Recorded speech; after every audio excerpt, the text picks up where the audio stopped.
Voici Youssef, un gars sympa. Il aime sa mère, la bonne nourriture, ses voitures et ses prières. C'est un bon gars. Chaque jour, il travaille sur les grands problèmes mondiaux, essayant de trouver un équilibre entre ce bas monde et celui qui suivra. Mais ce n'est pas toujours chose facile. Un jour, il réalise que sa seule contribution au monde est de faire de bonnes actions. Alors, il collecte de l'argent auprès de sa famille et de ses amis. Il réserve un vol, se fait vacciner, obtient un visa, s'achète des vêtements, des lunettes de soleil et des permis. Il ne lui reste assez d'argent que pour un seul petit colis d'aide. Mais il se sent toujours d'attaque. Il se met en route et découvre rapidement qu'apporter de l'aide n'est pas aussi facile qu'il ne le pensait. 12 heures plus tard, il arrive dans ce qu'il appelle l'Afrique. Ou plutôt l'un des 54 pays qui composent le continent africain. Il découvre les rues et se rend compte qu'il y connaît en réalité absolument rien. De la culture, de la langue et surtout de l'endroit où vivent les personnes dans le besoin. Il pense que le meilleur endroit où aller est dans le désert. Oh Seigneur, il prend un bus, une moto, un vélo, un âne et finit par arriver quelque part.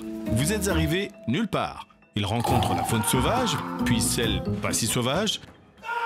Il mange un bout, il a mal au ventre. Il trouve un buisson et là, un serpent. Il se réveille 2 jours plus tard dans un hôpital. Il prie pour un signe. Et un signe arrive. Mais qu'est-ce qui le suit? Oh non, il continue. Il trouve quelqu'un qui le prend en autostop. La voiture tombe en panne, il tombe à terre. Complètement perdu, il erre à travers la frontière dans une zone de conflit. Redoutant pour sa vie, il fait la seule chose qu'un homme peut faire dans cette situation. Il appelle sa mère.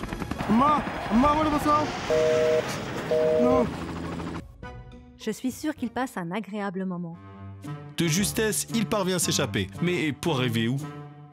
Il erre dans le désert, désemparé. Pour survivre, il mange le contenu du colis qu'il a apporté avec lui. Il délire. Mais il voit un fast-food de poulet. Avant de réaliser que ce n'est qu'un mirage.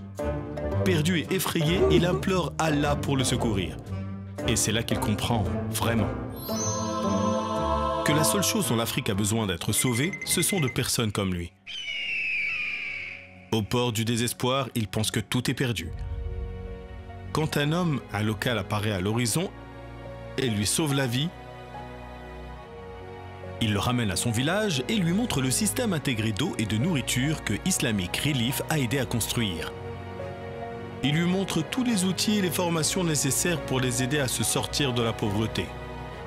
Il n'est pas facile de sauver des vies, mais il est facile de faire ceci.